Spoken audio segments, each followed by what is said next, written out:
Usa sa mga nailang food trip stop dinhi sa Sugbo nahimutang sa Barangay Tisa. Gikan sa lami ang siomay, ngoyong, dynamite ug uban pa, name all the street foods and they have it. Usa sa mga bagong gikahinamang pagkaon karon mao ang pater o pasel nga gikan pa sa Mindanao.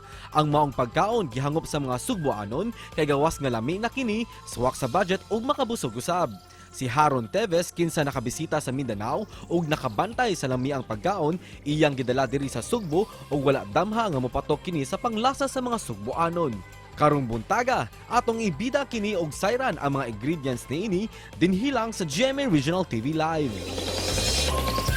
Kapuso ni usa ka putahe nga patok sa Mindanao, gikahinaman na sab dinhi sa Sugbo kung unsa kini atong makauban nagnegosyo niini. Haron Teves, maayong buntag ma'am ug welcome sa GMA Regional TV Live. Pakigreet una sa atong mga kapuso nga nagtan-aw karon. Maayong buntag sa tanan ng mga kapuso o maupay nga aga sa inyong tanan. Daghang salamat for joining us, Ma'am Haron. Atong ibida imong lamiang pastil. Can you share to us unsa man ni siya, ma'am? Actually, kaning pater, sir, it's a famous Muslim Mindanao recipe. Basically, rice lang yun siya with toppings.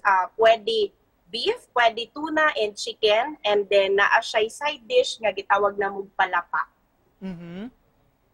Dugay na mo, ma'am. Nagsugod. Ani kano saaman mo nagsugod aning maong negosyo o kinsa man nagtudlo ni mo, ma'am, sa pagpreparar ini? Actually, sir, nag-start me 3 months ago lang yun. And kato siya nga pagsugod, sir, dili yun to inyo na nakaplano yun. Nag-try lang kung luto, sir, and then na-discover na mo nga lami siya. And then mo to among gitry, nag-display ni daplin lang gid sa karsada, kauban ang among table o among styro box, and we are blessed enough nga naapoy mga nilinya na mga nag-recommend sa Facebook. Nganong nahuna-hunaan man nimo, Ma'am Haron, nga magnegosyo ining pastil or pater? Unsa may naa ni ini? Ako, sir, nakapuyo ko before sa Iligan, no? And then, somehow, akong nahimamat ang mga kauban or mga igsuna to nga Muslim. And then, nakita na ko sa kanindot ilang culture together sa ilang food. That's why, naka-decide ko na how about akong dalon kung sa kanindot ang ilang pagkaon diri sa Cebu para makatry po ng atong mga igsuon nga Cebuano. Ang pagluto, ma'am, pagpreparar ni ini, nakakaton, ikaw ra mismo ang ning eksperimento, nagatudlo ni mo? Ako lang yun, sir. Tagpilaon man ang kada order ani, Ma'am Haron, o unsa sab ang best seller ninyo? Sa karon, sir, na atay upat ka flavor nga available. Natay chicken, natay tuna, spicy beef, and creamy beef. And then, tag 59 pesos lang ni siya.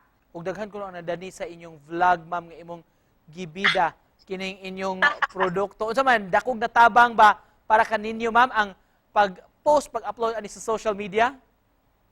Yes, sir. Sa tinuod lang yun, sir, no? Dili man yun ni ingon nga sikat, and most of Cebuano wala yun idea sa ning pater. And tungod sa social media yun, sa mga customer na mo nga nakatry, and then recommended nila din sa Facebook, maunang ang uban nga taga San Fernando, taga Lapu-Lapu, Mandawi, mga lagyo, amo yun in town silang na-reach in town, pinaagi sa social media. So far, in the 3 months since you've started, ma'am, ubay-ubay na ang mga customers, daghan ang nagpangita. Yes, sir. Magsige na mi ka sold out kay before. Ang amo lang yun, mahappy na mi kung makabaligi amig 100 ka pater sa isa ka adlaw. Sir, tama na siya alas 2 sa buntag. But we are so happy kay karon mo baligya na mi og 1,000 plus ka pater sa isa ka adlaw. So, sikreto, ma'am. Lami nga palapa, sir, o good customer service. Wow.